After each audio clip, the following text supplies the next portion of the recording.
And this, my brother Daniel announced, clinking his champagne glass to get everyone's attention, is my little sister Emma.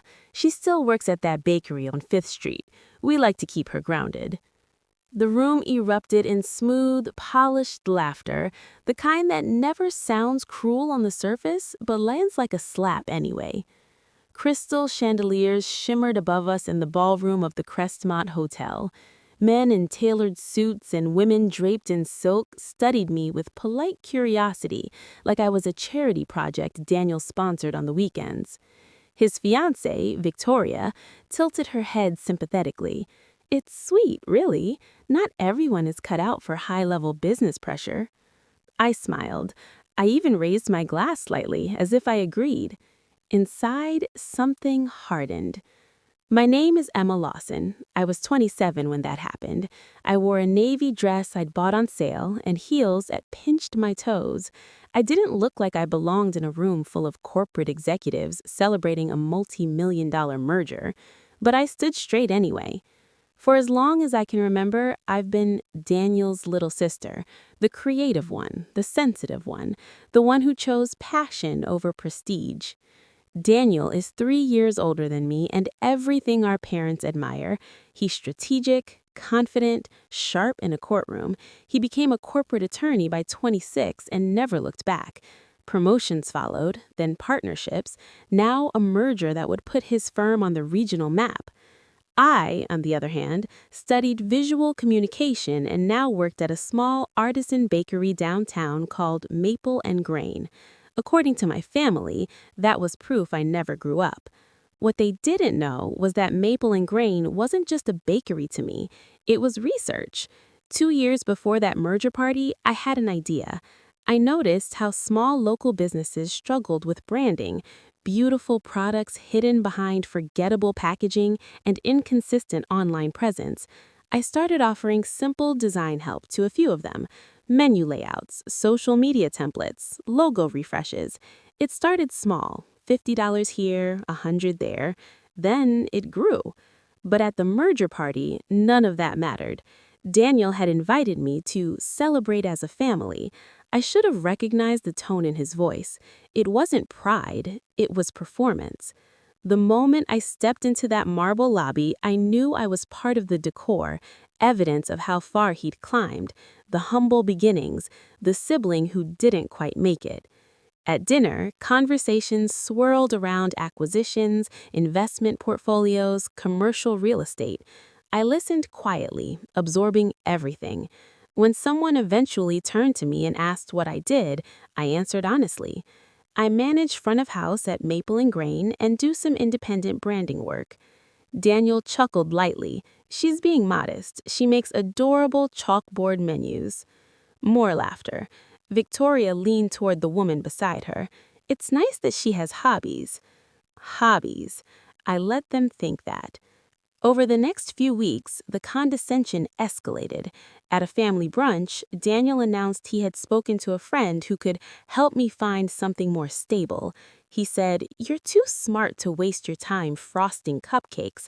I can get you an entry-level role in marketing, real salary, benefits, structure." Our parents nodded approvingly. "It's time you thought about your future," my mother added gently. "Daniel just wants to help." Help. I thanked him and told him I'd consider it. What they didn't know was that I had already incorporated my own company 6 months earlier, Quiet Oak Creative. The name wasn't flashy, that was intentional. Quiet Oak had grown from side projects into steady contracts. I worked late nights after my bakery shifts, building brand systems for local cafes, a yoga studio, and 2 independent bookstores. My Instagram portfolio had crossed 20,000 followers organically.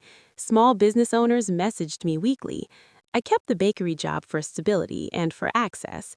I studied customer behavior daily. I watched how packaging influenced purchasing decisions. I tested ideas in real time.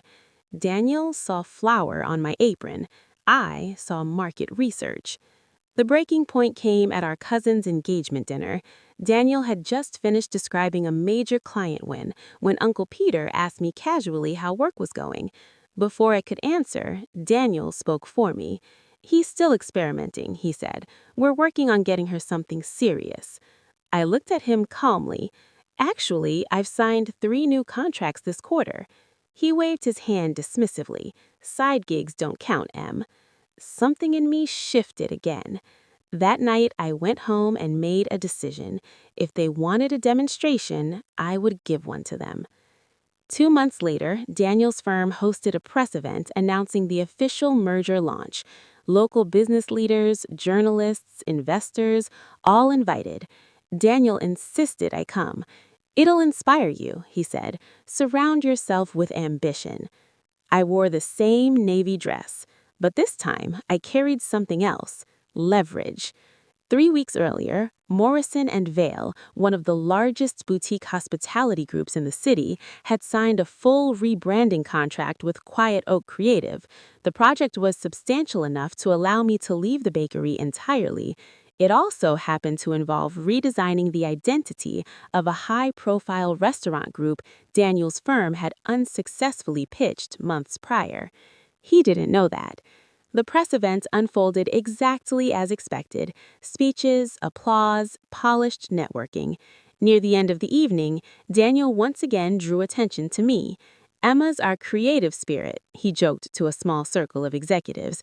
"We're hoping she'll graduate from pastries to PowerPoint soon." They laughed. I smiled.